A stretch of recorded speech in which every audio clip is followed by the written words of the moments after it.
Stage पर मौजूद जनाब चौधरी विकास पटेल साहब और मुअज़्ज़िज़ हाज़रीन इकराम और यहाँ पर मौजूद सभी अलगांव बुजुर्ग के नागरिक, सभी साथियों, आज की ये परिवर्तन यात्रा जो दिल्ली से लेकर आज अलगांव तक के पहुंची है, तो आज हमारे दरमियान में पहुंचने का इस यात्रा का मकसद सिर्फ और सिर्फ ये एक है कि जनाब विकास चौधरी पटेल साहब को इसमें कामयाबी नहीं मिलने वाली है, जनाब गजानन दौड़ साहब को इसमें कामयाबी नहीं मिलने वाली है, पंजाब राव सर को इसमें कामयाबी नहीं मिलने वाली है। ये कामयाबी आपके हित की, आपके हक की, आपके राइट की, आपके अधिकार की लड़ाई है। इसलिए सिर्फ ओबीसी समाज का मसला नहीं है। जनाब विकास पटेल साहब को मैं मेरी तरफ से एक सुझाव बड़े नरमी से, बड़ी विनती के साथ में दूंगा कि बॉम्बे हाई कोर्ट ने मुसलमानों को भी रिजर्वेशन देने का गवर्नमेंट को सुझाव दिया कि मुस्लिम समाज जो पिछड़ा समाज है, इसे एजुकेशन में नई कायदे में देना, एजुकेशन में बैकवर्डनेस के नाम पर आज वो तालीम में सबसे पिछड़ा है, सबसे पीछा है, इसलिए उसको एजुकेशन में बैकवर्डनेस के नाम पर मुंबई हाई कोर्ट ने हुकूमत से अपील की कि उनको 5% रिजर्वेशन दीजिए। कितना? 5% रिजर्वेशन दीजिए। लेकिन हुकूमत के कानों में ये गुहार नहीं जाती, इसलिए आज चौधरी पटेल साहब जैसे को खड़ा रहना पड़ता है ओबीसी का हक मांगने के लिए। मैं जनाब चौधरी पटेल साहब से विनती करूंगा कि आप मुस्लिम आरक्षण को भी लेकर चलिए, हम आपके साथ में हैं, हम आपके साथ में खड़े हुए हैं। और अलगांव के अंदर, ना सिर्फ अलगांव के अंदर, बल्कि ऐसे कई जिले हैं, ऐसे कई तालुके हैं जहां पर हमारे वोटर आईडी भी बराबर नहीं है। और सर का भाषण मैंने यूट्यूब पर भी देखा, घुड़ादार बैटिंग करते हैं, तो सर के भाषण में ये भी देखा कि ओबीसी समाज को किस तरीके से भटकाया गया। जब इससे पहले एक काका साहेब करके कमीशन जो बना था, उसमें ओबीसी समाज की सिफारिशात और उसके अधिकार को जो है, जो डॉक्टर बाबा साहब अम्बेडकर ने जो है तो नॉन किया, उसमें 27% आरक्षण के हिसाब से, गलत बोल रहा हूँ सर? सही। तो 27% आरक्षण के हिसाब से डॉक्टर बाबा साहब ने, अम्बेडकर साहब ने जो है तो अधिकार दिया, उसके बुनियाद पर आयोग बना। पिछली सरकारें जो थी वो सिर्फ ओबीसी समाज को, ना सिर्फ ओबीसी समाज को बल्कि सभी को जो है तो चॉकलेट देती रही, और 3.5% जो लोग हैं वो आज हम पर जो है तो हुक्मरानी कर रहे हैं। इससे बड़ी शर्म की और क्या बात हो सकती है। और दूसरी बात ये भी है कि ओबीसी समाज के अंदर जब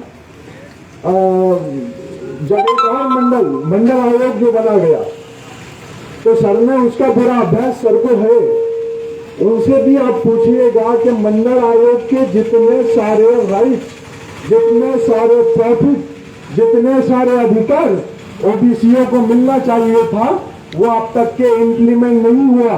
इसलिए इम्प्लीमेंट नहीं हुआ क्योंकि हम तमाम जो हमारी सोच है, जो हमारे इरादे हैं, जो हमारे काम है, हम सिर्फ अपना सोचते हैं कि किसी तरीके से खाना मिल जाए।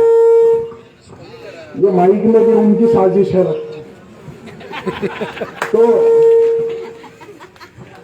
हेलो, तो इसमें जो है हम तमाम ने ये सोचा कि हम काम धंधे कर ले, खा ले पी ले, बच्चों को कुछ भी पढ़ा ले वगैरह कर ले, बिजनेस में डाल दे, बिजनेस में भी उनका है, बिजनेस में डाल दे, इसमें कर दे। बस हमने इतना सोचा है। हमारे अधिकार, हमारे हकों की बात हमने नहीं सोची। हम किसी भी प्रतिनिधि जो हमारे दरमियान में आता है, वोट के हिसाब से जो हमारे दरमियान में आता है, इलेक्शन कार्ड है ना सबके पास में, ओबीसी समाज के पास में, कि आपने उससे सवाल किया कि किस आधार पर आप हमारा वोट लेकर जा रहे हैं। आपने मांगनी किया कि मेरा जो है, हमारा ये जो है तो उसमें ये काम है, फला काम है, हमारा ओबीसी समाज का ये मुद्दा है, मुद्दों के नाम पर हमने वोटिंग नहीं किया। बड़ी अफसोस की बात है, हमने वोटिंग किया तो जाति को देखकर किया, हमने वोटिंग किया तो बहकावे में आकर किया, हमने वोटिंग किया तो धर्म के नाम पर किया, हमने वोटिंग किया तो बाबरी और राम मंदिर के नाम पर किया। ये हमें नहीं करना चाहिए। ये जो है उन लोगों की सोच है।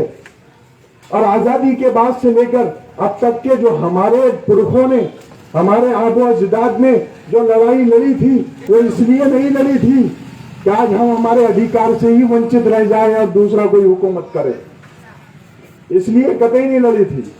आज चौधरी साहब को खड़े रहने की जरूरत नहीं है। अगर वो जो है तो अगर इंप्लीमेंट सारी चीजें करते, लेकिन वो नहीं करने वाले, वो नहीं करने वाले, क्योंकि वो तो जो है तो आपको कमतर समझते हैं ना, आपको बदतर समझते हैं ना। जबकि कॉन्स्टिट्यूशन में, संविधान में, दस्तूर में जो है तो समानता का अधिकार दिया गया, इक्वलिटी का अधिकार दिया गया, फ्रेटर्निटी का अधिकार दिया गया। तो समानता का जब अधिकार दिया तो जाहिर सी बात है मैं और खंडारे साहब बराबर, मैं और कोई जो है बेचारा वो समझ गए ना, वो भी जो है तो वो भी बराबर है संविधान में। भागवत जी भी बराबर है, नाम लेने को मजबूर कर दिए साहब ने, नाम भी वजू करना पड़ेगा मेरे को, तो भागवत जी भी बराबर है। समानता का अधिकार है, तो समानता का अधिकार की लड़ाई जो है, ये जो है तो महाराष्ट्र परिवर्तन यात्रा इसी बुनियाद पर मबनी है कि आज हर प्रत्येक नागरिक को उसका धर्म ना देखा जाए, उसकी जात ना देखी जाए, उसकी कम्युनिटी ना देखी जाए, उसके अधिकार के लिए उसको जागरूक करके उसके साथ में लड़ा जाए। बाकी जो भी बोल रहा है वो सर बोल देंगे। अब जो है तो मेरी आवाज गला खराब है, इसलिए माजरत चाहता हूँ।